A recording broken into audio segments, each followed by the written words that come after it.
bom dia a todos. Eu sou Cláudio Starek. Sejam muito bem-vindos ao Comunidades na TV. O programa da Federação Israelita do Rio de Janeiro começa agora aqui na Band com as seguintes manchetes. Hoje, o Comunidade na TV traz com exclusividade uma entrevista com o vice-ministro das Relações Exteriores de Israel, Daniel Ayalon. Não perca ainda nessa edição.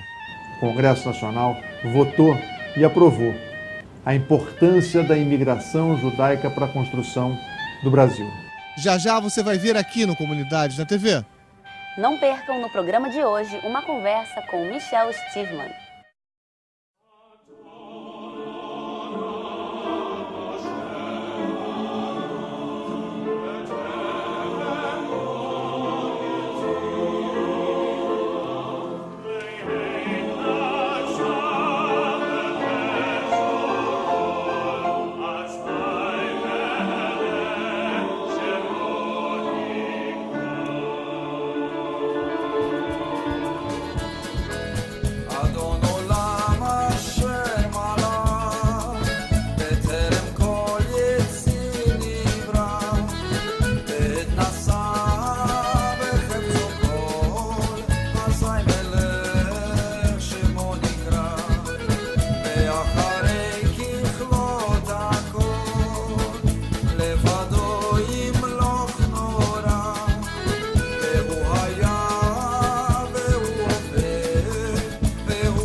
Trabalho, sonho e liberdade.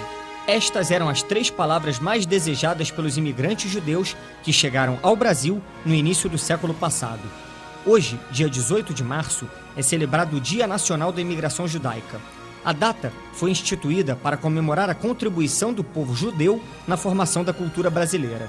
Dia 18 de março agora, nós estaremos celebrando, pelo 3º ano consecutivo, o Dia Nacional da Imigração Judaica. Ou seja, a Lei 12.124, de minha autoria.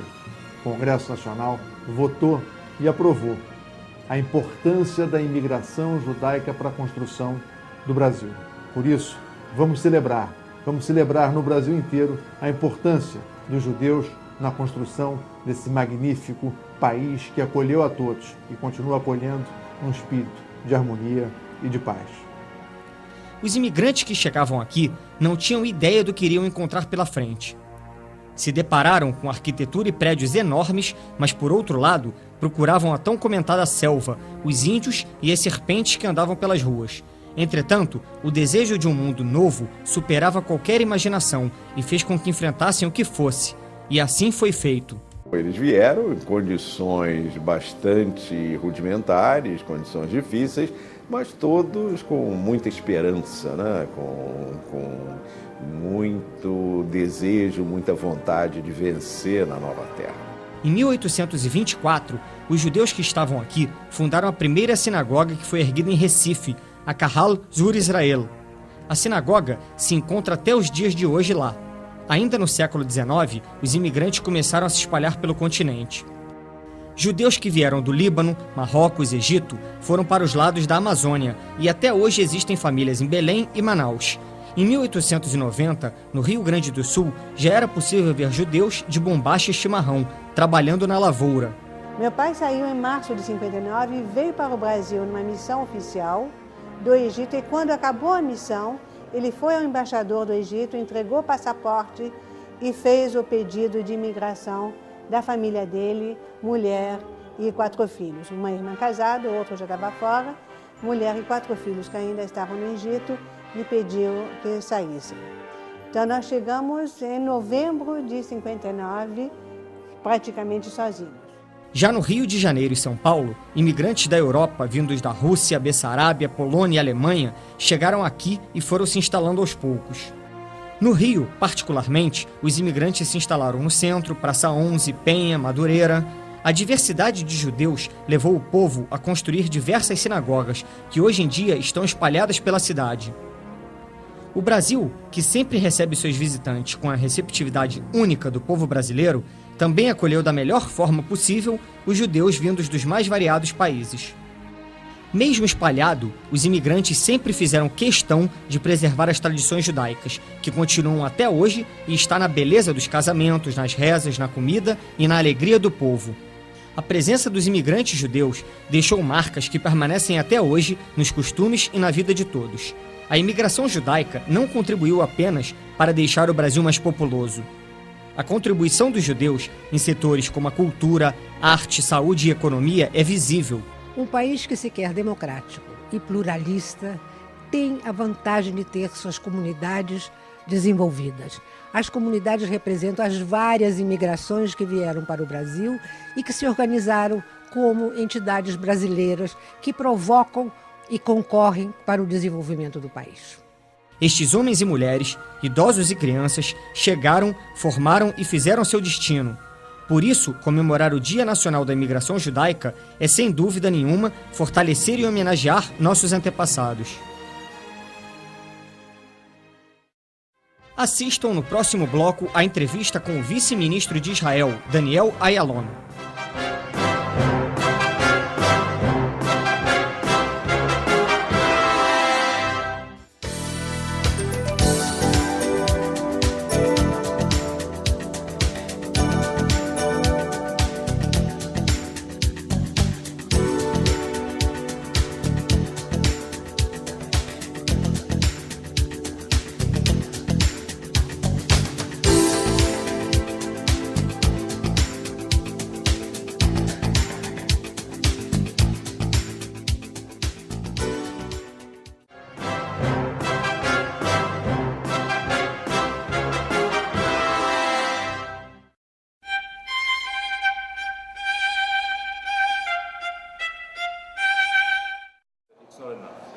O vice-ministro das Relações Exteriores e membro do Parlamento de Israel, Daniel Ayalon, veio ao Brasil para diversos encontros políticos.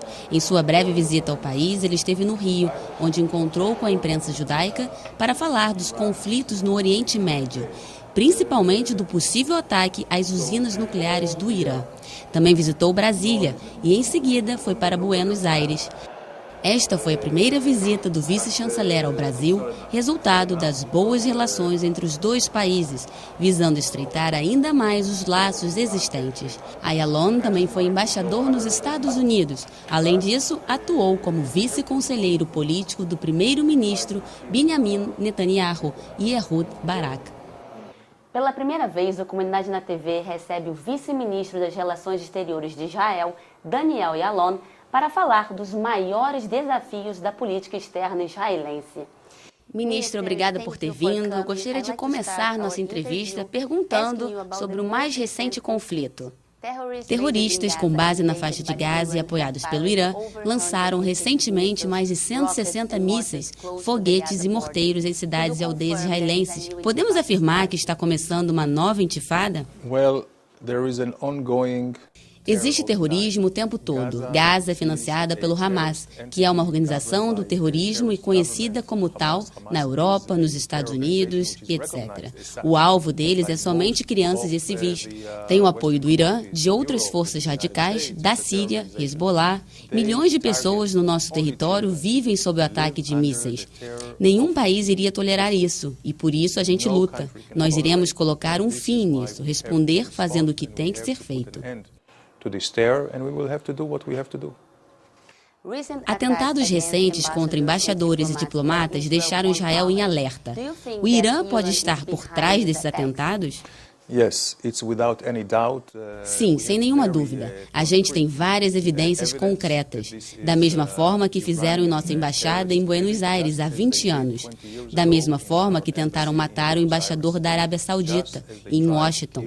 Isso reflete o perigo e o fanatismo do regime iraniano, dos ayatolás. Eles espalham terror pelo mundo. O alvo não são só os diplomatas que estão tentando promover a paz, também civis.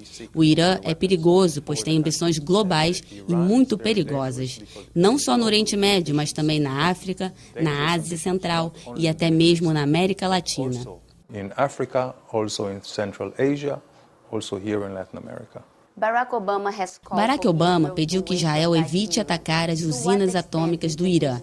Até que ponto o governo israelense fica submetido a essa orientação do presidente dos Estados Unidos? Em primeiro, a gente respeita muito os Estados Unidos. Esse país é o nosso melhor amigo e é neutro. A gente tem interesses idênticos. Vamos continuar a consultá-los e a trabalhar juntos. A gente sempre toma uma decisão para moldar o futuro. Esse é um direito e uma obrigação do país que quer cuidar dos seus interesses. E também é importante dizer que o Irã não é uma ameaça somente para Israel, mas uma ameaça para o mundo todo, para a Europa, para as Américas, para o mercado de petróleo. Ele já é muito perigoso e agressivo. Imaginem o quanto podem ficar ainda mais agressivos com armas nucleares. And so aggressive now. Just think how more so they will be with a nuclear immunity. A Primavera Árabe mudou a geopolítica do Oriente Médio. Como Israel encara a mudança da política em países importantes como o Egito? A gente está muito impressionado com o desejo das pessoas. Gostaríamos que cada um construísse o seu próprio futuro, mas vemos também que as forças islâmicas são muito disciplinadas e têm a ajuda dos extremistas islâmicos e outras forças árabes. Eles tentam se apossar desses regimes. Não podemos apoiar o que houve em 1979 com o Irã, quando teve a Revolução do Povo contra o Shah. Isso é o que o mundo todo deve prestar atenção agora.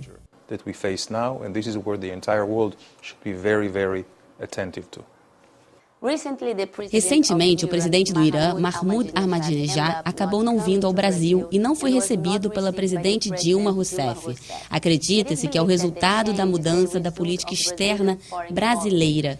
Como o senhor analisa essa mudança com o distanciamento de países como o Irã? Eu acho que é muito importante, porque não podemos legitimar esse regime perigoso, como o regime dos ayatolás em Teherã. Existe um crescente entendimento entre os diplomatas e a comunidade internacional de que é muito importante pressioná-los até que entendam que devam acabar imediatamente com as atividades nucleares ilegais. Não perca no nosso próximo programa a segunda parte dessa entrevista. Vamos falar sobre os novos desafios da política externa israelense e os conflitos no Oriente Médio.